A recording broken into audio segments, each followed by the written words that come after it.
ملک ہے خود ذاتی طور پر، وہ اس وقت یورپین یونین کا حصہ ہے. ہالینڈ، نیدرلینڈ، یہ سارے ممالک جو جن کو شنجن کنٹریز کہتے ہیں، جو جن کا کہ ویزا بھی ایک جیسا اور یہ سارا کچھ یہ ہے وہ ہے، ان کے نزدیک جو تکلیف ہے وہ دیکھیں، اس کی ایک پوری ایک ہسٹری ہے. ہم نے صلیبی جنگیں لڑی ہیں، ہم نے ان کے خلاف باقاعدہ ہمیشہ چرچ کے سامنے مسلمان کھڑا رہا ہے. وہ ایک پوری ایک تاریخ ہے.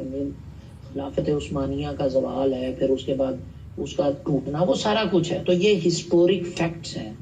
یہ جو حرکات و سکنات اس وقت تک کرتے ہیں اور ہر 2 4 5 10 دن بعد ہمیں جو ہے وہ ٹیسٹر لگا کے چیک کرتے ہیں اور ہمارے ایمان کو جو ہے وہ چیک کرتے ہیں، اس کی وجہ بھی یہ کہ اس کی پوری ایک تاریخ ہے. آج بھی یورپ میں بہت سے ایسے دن منائے جاتے ہیں جو کہ باقاعدہ طور پر مسلمانوں کے سے جو جنگیں انہوں نے جیتی ہیں ان کے دنوں کے مطابق منائے جاتے ہیں.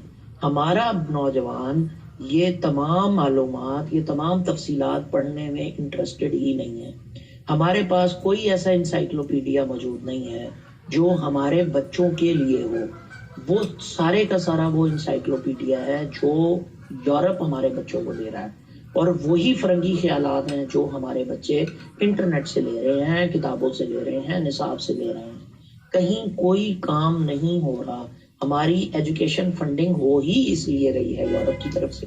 یو ایس ایڈ کر رہا ہے، یو کے ایڈ کر رہا ہے. اس کی وجہ ہی یہ ہے کہ ہر مسلمان ملک میں بچوں کو وہ پڑھایا جائے جو وہ پڑھانا چاہتے ہیں. چند دن پہلے ایک صاحب نے بڑی اچھی بات کی. انہوں نے کہا کہ میں نے ایک سکول میں 100 بچوں سے پوچھا کہ بیٹا تم کیا بننا چاہتے ہو، تو کسی ایک کا بھی جواب ابو بکر صدیق یا حضرت عمر رضی اللہ تعالیٰ عنہ نہیں تھا. کسی کا جواب تھا میسی بننا چاہتا ہوں فٹ بالر، کسی کا جواب تھا میں فلاں ایکٹر بننا چاہتا ہوں، کسی کا جواب تھا فلاں. بھائی جو بیجو گے وہی کاٹو گے نا، ٹھیک ہے.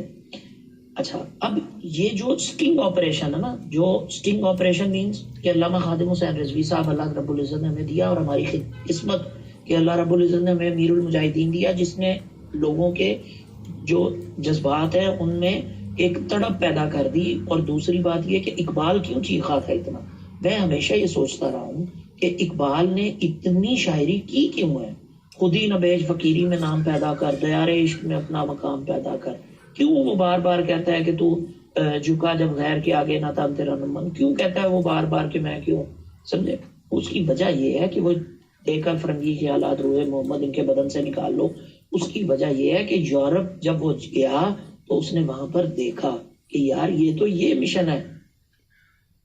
آپ نے اگر ارطغرل کو سمجھاؤ، آپ نے ترکوں کو اگر سمجھاؤ، ترک آج بھی ان کے ساتھ، ہمیں بہت مسئلہ ہوتا ہے کہ وہ اسرائیل کے ساتھ ملتے ہیں، وہ دیگر معاملات کرتے ہیں، وہ دیگر چیزیں کرتے ہیں. اتا ترک نے ان کا بیڑا اس طرح بٹھایا، وہ ماڈرن ترکی بنا کے اس نے وہ بیڑا غرق کیا جس کا ہاتھ کوئی نہیں. لیکن تمام دنیا ہماری طرف کیوں دیکھتی ہے؟ کیونکہ ہمارے ہاں واحد وہ لوگ موجود ہیں جو آقا مولا صلی اللہ تعالیٰ علیہ وسلم سے محبت کی بنیاد پر نہ صرف سڑکوں پہ آتے ہیں بلکہ اپنا خون دینے سے، جان دینے سے، مال دینے سے دریغ نہیں کرتے.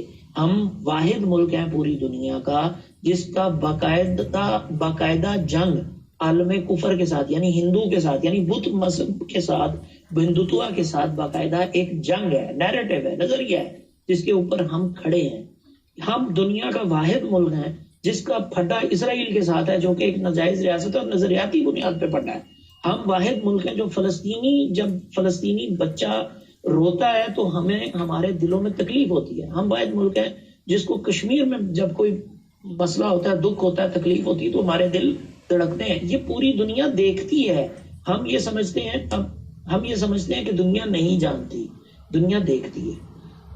جب رشیا کا یہاں آنا، رشیا کی انویسٹمنٹس ہیں اس وقت $300 ٹریلین، میں دوبارہ ریپیٹ کرتا ہوں، 300 کھرب ڈالر روس گرم پانیوں تک پہنچنے کے لیے سینٹرل ایشیا میں خرچ کر رہا ہے اور اس کا کوئی راستہ نہیں ہے. آر پیک کا ایک پروجیکٹ ہے رشیا پاکستان اکنامک کوریڈور کا، جس کے اوپر بہت سارا کام بہت ساری مختلف نوعیت میں ہوتا رہا ہے، لیکن اس کو امریکہ روکنا چاہتا ہے. افغانستان میں پاکستان نے اس کو روکا تھا اسی وجہ سے کہ وہ طاقت کے بلبوتے پہ آنا چاہتا تھا، اور ہم نے اپنی بقا کی جنگ افغانستان میں لڑی، جس کو کہ اپنی بقا کی، ظاہر ہے ایک طاقت دوسری طرف سے آ جاتی، دوسری طرف انڈیا موجود ہے، ہم کارنر ہو